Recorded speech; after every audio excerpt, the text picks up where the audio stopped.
Bien, habíamos visto la anterior clase las características de un estudio de caso que se lleva a cabo en el Perú y donde se realizan, eh, en este caso el Ministerio de Comercio Exterior y Turismo del Perú orienta la elaboración de planes de desarrollo turístico local en los diferentes municipios que de alguna manera tienen vocación turística y lógicamente que este programa está dirigido al incentivo y a la mejora de la gestión municipal dentro de la actividad turística. Como habíamos visto en la anterior clase, vamos a hacer una recapitulación de este estudio de caso para que les quede muy claro a ustedes cómo se desarrolla o cómo se ha desarrollado un plan turístico en la vida real, ¿no? Y habíamos dicho de que se ha utilizado la metodología de la cadena de valor de turismo y que esta es una metodología en la cual se busca fundamentalmente establecer cuáles son los sectores que se benefician de la actividad productiva.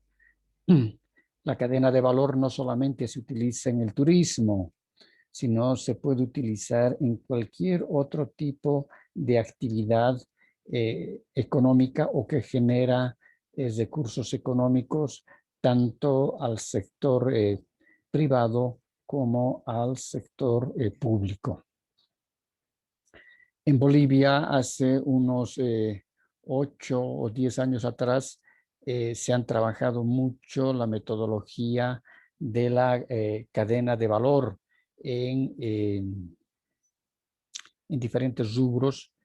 Por ejemplo, se ha trabajado la cadena de valor de la soya, la cadena de valor de la quinoa, la cadena de valor de los cítricos, la cadena de valor de los auquénidos, en este caso de las llamas, y también se ha llevado a cabo, donde yo fui gerente del proyecto, la cadena de valor de turismo Sucre, Potosí, Uyuni. Entonces fue una experiencia muy interesante porque se pudo de alguna manera cuantificar el, el gasto turístico directo que se realiza en los diferentes eslabones de la cadena. Y decíamos que toda cadena tiene eslabones, ¿no? Y cada uno de estos eslabones es un sector productivo de la cadena. Si vemos la cadena de turismo, vamos a ver que la cadena de turismo tienen eslabones, en este caso será en la hotelería, un eslabón será la hotelería, otro podrá ser la gastronomía,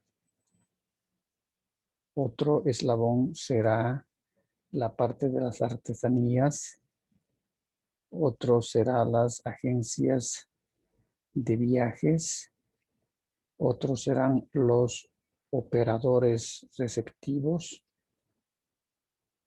otro eslabón serán los municipios, ¿no? Y así sucesivamente se van identificando quienes se van beneficiando con el gasto turístico. En este caso, el Perú ha buscado la identificación y la participación de los municipios, que los municipios tengan la capacidad de poder identificar qué distrito dentro del municipio forma parte de la cadena y en qué eslabón se encuentra el distrito del municipio, ¿no? muchas veces pueden estar en 2, 3, 4 eslabones. Entonces, es una metodología para la elaboración de los planes de desarrollo turístico municipales y principalmente de los distritos municipales, ¿no? Entonces, es así que el ministerio les da una metodología a los municipios para que puedan elaborar sus planes y puedan identificar también los actores y en qué parte de la cadena productiva se encuentran esos distritos que están desarrollando la actividad turística. Porque no todo el municipio se dedica a la actividad turística, sino será un pedazo, un sector. Si este es el municipio, decíamos, seguramente que este sector espacial, ¿no?, donde se encuentran los atractivos turísticos, se tiene la planta turística, se va a dedicar a la actividad turística y no el resto que se debe dedicar a otra actividad, puede ser la agrícola, la pecuaria, la minera, etc.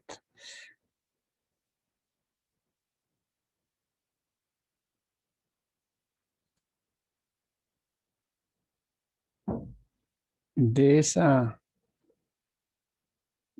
manera, habíamos visto de que hay acciones que se realizan antes del viaje y luego durante el viaje y luego post viaje, ¿no? Los turistas siempre van a realizar la compra de los productos y del servicio turístico. Muchos o varios de ellos podrán comprar directamente de las agencias de viajes, si es un producto, un paquete todo incluido, que incorpora todos los servicios, transporte, alojamiento, alimentación y recreación. Luego también tendrá que comprar los servicios de transporte. En este caso puede ser empresas de transporte aéreo, empresas de transporte terrestre, servicios de seguros y salud, fuentes de información para planificar el viaje, es decir, cómo se enteran del destino turístico. Será por las redes sociales, será por el internet, será por el consejo o el comentario de algún amigo. Y luego procederán a hacer las reservas y compra de los boletos, las reservas en los hoteles, la compra de los boletos en los atractivos. Entonces, antes del viaje, estos son los pasos que siguen los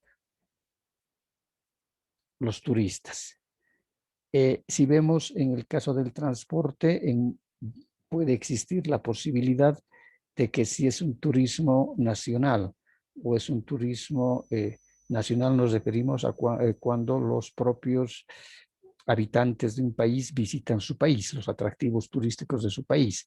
En este caso podemos poner el ejemplo bolivianos que visitan Bolivia. Eso significaría paseños que van a Santa Cruz, cruceños que van a Potosí, potosinos que vienen a Cochabamba. Entonces es un turismo interno entre bolivianos.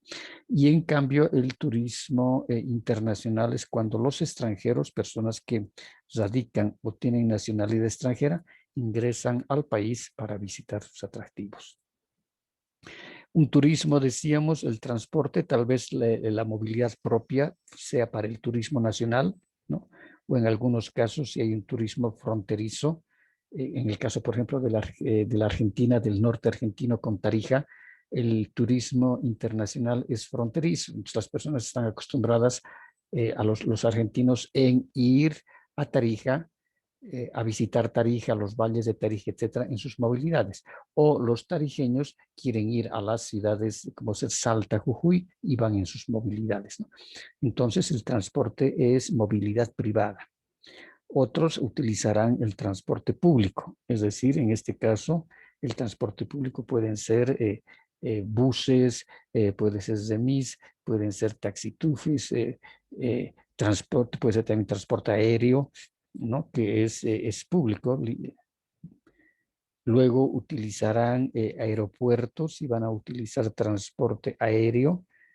Si van a utilizar transporte terrestre, serán terminales de buses y también, es decir, aquí vemos los paraderos turísticos, que en este caso son los peajes en las casetas donde se paga el peaje por el uso de la carretera.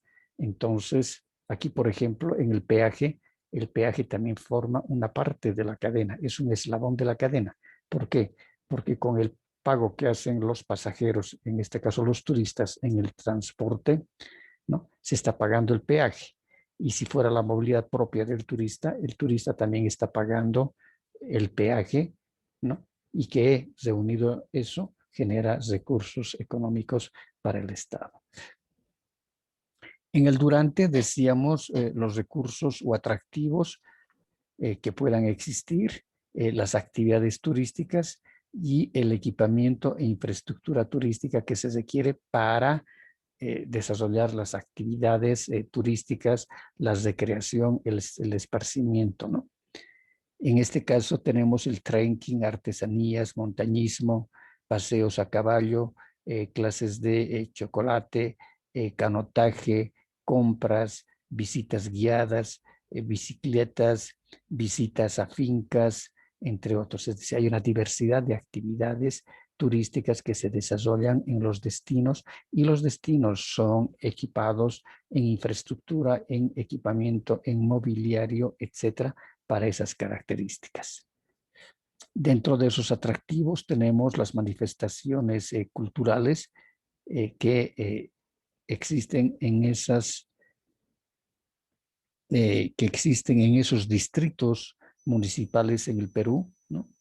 Entonces hay manifestaciones culturales, hay sitios naturales donde se pueden hacer actividades de ecoturismo para conocer la naturaleza, los bosques, la selva, los animales, observar a los animales, etcétera, ¿no?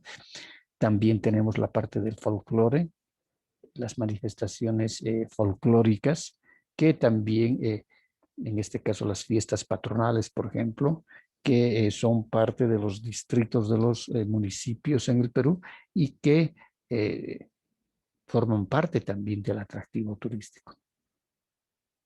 Luego tenemos los acontecimientos programados, ¿no? Que en este caso también pueden ser las festividades religiosas, pueden ser los carnavales, las ferias temáticas, etcétera, que forman parte de los atractivos turísticos y de las actividades.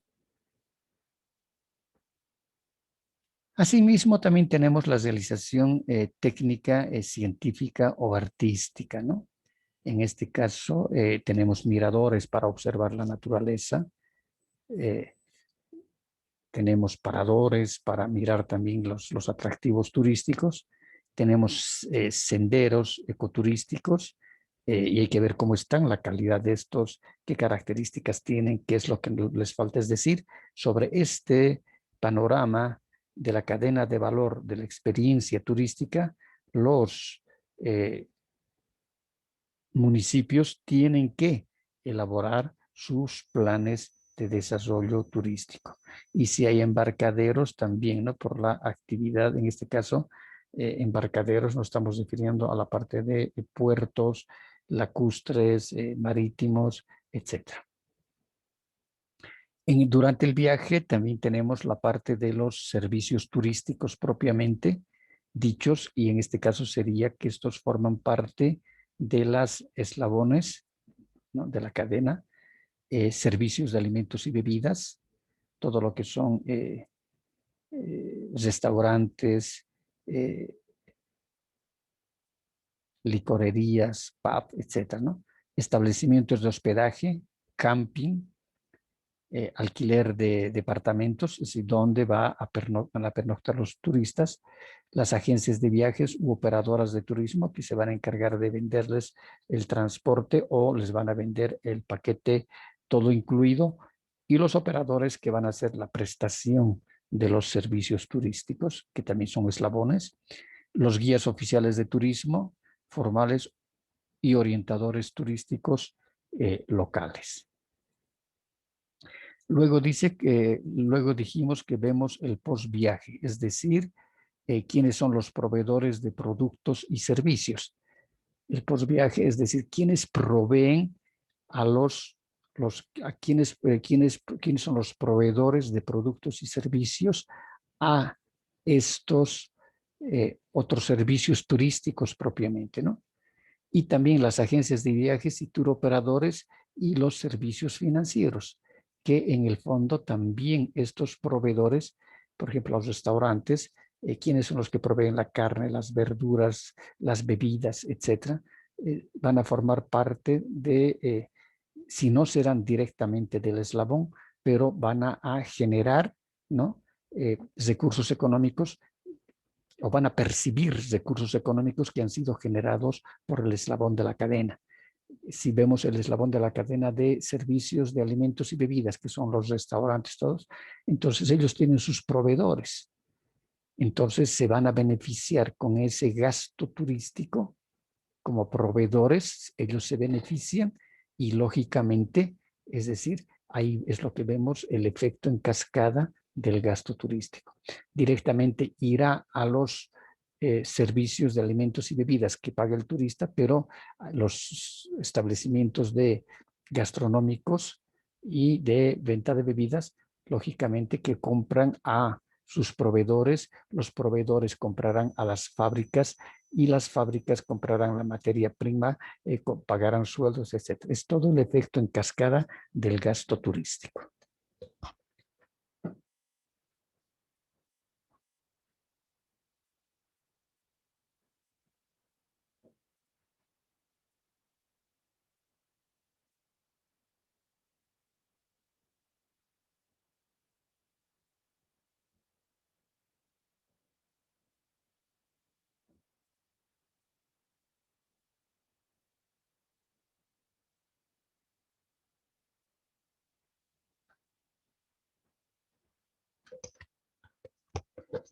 ¿Tienen algunas preguntas hasta acá?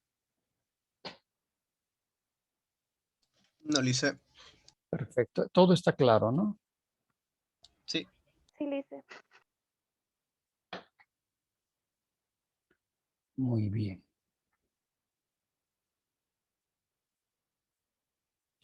Ahora veíamos de que la cadena de valor de turismo en la localidad, ya en el propio destino turístico, es decir, en ese distrito, ¿no? En ese distrito del municipio, ¿no? Vamos a ver que hay rubros, ¿no? Uno de los rubros va a ser el mercado. Y en el mercado hay turistas, en este mercado hay turistas extranjeros, hay turistas nacionales y también hay excursionistas. En el mercado, que aquí tenemos, el mercado está constituido, hemos dicho, por oferta y por la demanda. En este caso, la demanda va a estar constituida por turistas extranjeros, turistas nacionales y excursionistas. Y la gran diferenciación que decíamos entre turistas nacionales y excursionistas están determinados en el tiempo de permanencia en el destino turístico, en la localidad turística. Turista va a ser aquel que permanece más de 24 horas, es decir, que por lo menos tiene un pernocte. Y un pernocte significa una noche, una dormida en un establecimiento de hospedaje o en una casa de un amigo, pero duerme una noche. En cambio, el excursionista es aquel que va, y a este tipo de viajes llamamos full day, que va en la mañana, visita el atractivo turístico y regresa a su lugar de residencia habitual en la noche. Pero igual, este excursionista genera gasto turístico. Ponemos un ejemplo, el caso de los cochabambinos que viven en el cercado. Van por el día a Tarata. Ellos radican en la ciudad de Cochabamba. ellos generan sus ingresos económicos en la ciudad de Cochabamba, porque trabajan en la ciudad de Cochabamba, les pagan su sueldo, pero deciden irse el día domingo a Tarata. Entonces se van en movilidad propia, van a gastar en gasolina, van a pagar el peaje, llegan a Tarata, van a visitar el museo, van a visitar la iglesia de la plaza principal, van a visitar el convento de San Francisco, el franciscano, van a pagar su entrada, van a ir a comer sus chorizos tarateños, van a comprarse cerámica utilitaria porque está muy próxima, está Huayculi, entonces van a comprar sus ollitas, van a comprar sus cosas, o pueden ser adornos, pueden ser macetas, etcétera, compran las artesanías, ¿no? Y luego en la tarde, al atardecer, regresan otra vez al cercado. Entonces, ese es un excursionista, porque ese no ha tenido una noche de pernoctación o de dormida en el destino turístico. En cambio, los turistas nacionales, por eso decimos que se alojan, pueden ser en albergues, pueden ser en hoteles o cualquier tipo de hospedaje, ¿no? Aquí tenemos el rubro es alojamientos. Y dentro de los alojamientos tenemos hoteles, hospedajes, albergues, según la clasificación que dé cada país, ¿no? En la organización de los viajes, ¿no? Aquí tenemos el rubro, organización de los viajes, tenemos quienes organizan el viaje pueden ser o son las agencias de viajes y los operadores de turismo, pero también, es decir, un turista puede venir por iniciativa propia, es decir, no necesita comprar los servicios turísticos de una empresa. Sí comprará en este caso el transporte de la línea aérea, pero lo comprará por cuenta propia, no todo incluido como ocurre generalmente con los operadores. Acá tenemos otro rubro, el de transporte, ¿no? En este caso tenemos las aerolíneas, todo lo que es el transporte aéreo. Luego tenemos el transporte terrestre y tenemos otros. En otros podemos incluir el rentacar, arrendamiento de vehículos. Para el caso de los turistas extranjeros, es decir, pueden usar empresas de viajes o pueden comprar directamente los servicios del transporte, las líneas aéreas, el transporte terrestre en el lugar de destino u otros, ¿no? Y también si nosotros vemos el rubro de alojamiento, los turistas extranjeros se pueden alojar en hoteles, en hospedaje, etc. Los turistas nacionales, en algunos casos, pueden comprar un paquete o un servicio de algún operador. Algunas veces hemos visto programas en Cochabamba que decía visita el Chapare en 2 días, 1 noche. Entonces el operador receptivo en Cochabamba, Freeman o Caxia Tours, cualquiera de ellos, oferta a la demanda local, en este caso a los cochabambinos, ir a Villa Tunari y te incorporan ahí el hospedaje, la alimentación, las actividades recreativas, que pueden ser visitar al Parque Machía, visitar el Parque Carrasco, ir al río, etc. Te ponen un guía, te ponen el transporte turístico desde puntos que se establecen, que pueden ser en algunos casos una plazuela o directamente desde los hoteles donde se cogen también a los turistas, ¿no? Entonces, esa es la actividad que realizan los operadores. El turista nacional puede como no puede. Y el turista nacional, además, si no compra los servicios por medio de una operadora, puede comprar sus servicios, ir por cuenta propia y comprar el transporte del transporte terrestre. Se va a la terminal o se va a la salida de los buses y irá pues por la Aroma, por donde sale los colectivos, los buses que van a Villa Tunari, si quiere ir a Villa Tunari. Entonces, lo mismo ocurrirá, es decir, con los excursionistas, ¿no? Los excursionistas pueden ir por el día, pero tienen que ir en algún transporte. Pueden ir en transporte público o pueden ir también en otros, pueden ir en su propio vehículo. En este caso, como el excursionista no duerme, no pernocta, no utiliza el rubro de alojamiento, porque va por el día. En cambio, los turistas extranjeros van a utilizar, hacer uso de hoteles, pueden ser residenciales, pueden ser apartoteles, pueden ser hostales, cualquiera la categoría del establecimiento que utilicen, y lo mismo harán los turistas nacionales. En cuanto al rubro de alimentos, aquí vemos, por ejemplo, que los turistas, decíamos, van a utilizar preferentemente restaurantes turísticos. Y son restaurantes turísticos aquellos restaurantes que sí han sido catalogados, han sido clasificados como restaurantes turísticos y se los clasifica de acuerdo al número de tenedores. La nomenclatura internacional, la máxima categoría son 5 tenedores, pero hemos visto que en algunos países están, perdón, son 4 tenedores, la categoría máxima universal, pero en algunos países hemos visto que están utilizando la categoría de 5 tenedores. Entonces, significa que estos restaurantes han cumplido todos esos estándares de calidad para que sean restaurantes turísticos con 4 tenedores, 3 tenedores. En cambio, los turistas nacionales, ¿no? Pueden también utilizar, en este caso, restaurantes turísticos o restaurantes no turísticos. Y los excursionistas generalmente utilizan restaurantes no turísticos. Ahora vemos los servicios, en este caso, los rubros de los servicios locales. En este caso, el comercio. Va a haber un tipo de comercio que los turistas van a requerir comprar, por ejemplo, si están en un destino turístico de playa, por ahí van a querer comprarse un traje de baño, van a quererse comprar el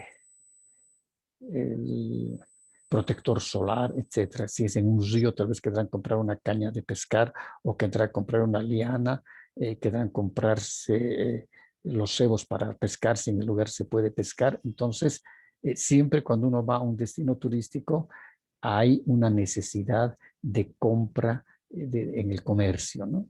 Comercial. Entonces, esos también pasan a ser, en este caso, eslabones de la cadena. Luego tenemos las artesanías. En este caso, los turistas, tanto extranjeros, nacionales y locales, van a comprar artesanías y las artesanías son miniaturas que son representaciones de los lugares que uno ha visitado y que uno los compra para poderlos recordar cuando ya está en su lugar de residencia. Y lógicamente que también van a haber otros servicios, ¿no? Aquí pueden ser servicios tal vez de compra de otras de otros servicios, pueden ser juegos de azar, pueden ser ropa, tal vez hay ropa propia del lugar, por ejemplo en el Chapar, en Villa Tunari, hay mucho los sombreros, los jipijapa, que son trabajados y de producción local. Entonces uno se compra esos sombreros o se compra las playeras, las poleras, donde tienen el logotipo. Yo estuve en Villa Tunari, por ejemplo, ¿no? Entonces, hay una gran variedad de otros servicios. Y luego tenemos el rubro de experiencias de la visita.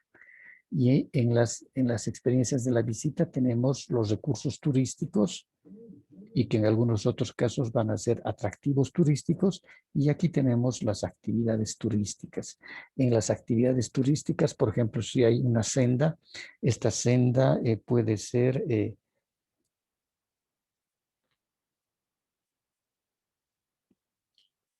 esta senda puede ser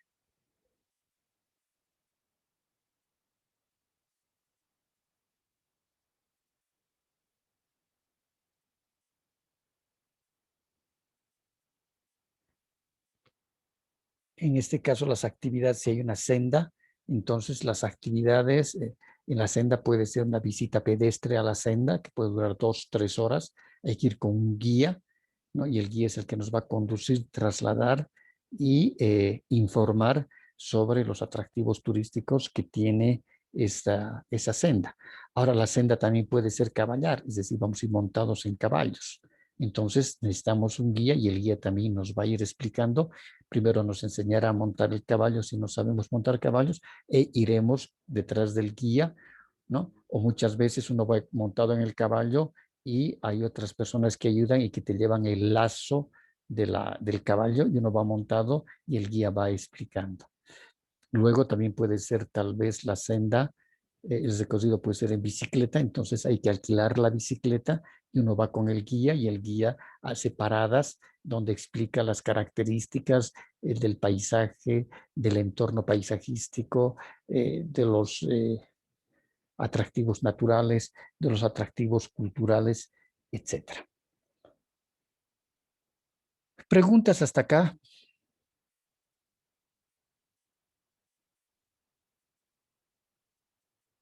No lo hice.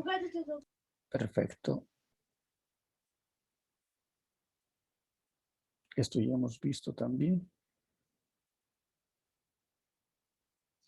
Ahora aquí, por ejemplo, en el análisis de las variables estratégicas en el tema 1, que debe tener el plan, porque esta es una guía, que es una orientación de cómo deben elaborar los planes distritales, los municipios, ¿no? Que les da el Ministerio de Comercio y Turismo, la planificación y gestión local, el tema. En los subtemas tienen que ver cómo es la dotación de personal, existencia de áreas de turismo, cómo están esas áreas, qué características, la asignación de presupuestos, el municipio o en este caso los gobiernos departamentales les dan o no les dan dinero. El tema 2 es el acondicionamiento territorial para fines turísticos. Senderos, los senderos han sido identificados, no han sido identificados, ¿no? Muchas veces los turistas, ¿qué podemos hacer? Le alquilamos, vaya caminando, usted va a encontrar ahí el sendero, porque no hay guías, por ejemplo. Entonces uno va pues a veces sin rumbo y hay que ver si hay señalización o no hay señalización y por ahí uno entra a los chacos ajenos, puede pisar los sembradíos, etcétera. Entonces, porque no hay una senda, hay sendas que son de tránsito para los comunarios, pero no son sendas turísticas, ¿no? Sí hay paneles, estos paneles sí están en mal estado, es decir, la señalización, la interpretación, ¿no? Y la orientación. Desarrollo de productos y servicios, si hay mala atención al cliente, hay que identificar cómo está la atención a los clientes dentro del plan, es en tiempos, en espacios, en infraestructura, en carta, etcétera, cómo está aquello. Eh, cómo es la apertura de negocios, en este caso, hay mucho trámite burocrático, no hay trámites, es fácil el acceso a la apertura de un negocio, hay el apoyo necesario. También hay que desarrollar en la parte de productos y servicios el mayor número de pernoctaciones, decimos, ¿no? Hay que buscar siempre de que el turista, a mayor tiempo de permanencia en el destino, mayor gasto turístico. Luego tenemos posicionamiento y articulación comercial, la falta de inversión para la publicidad. ¿Alguna pregunta? No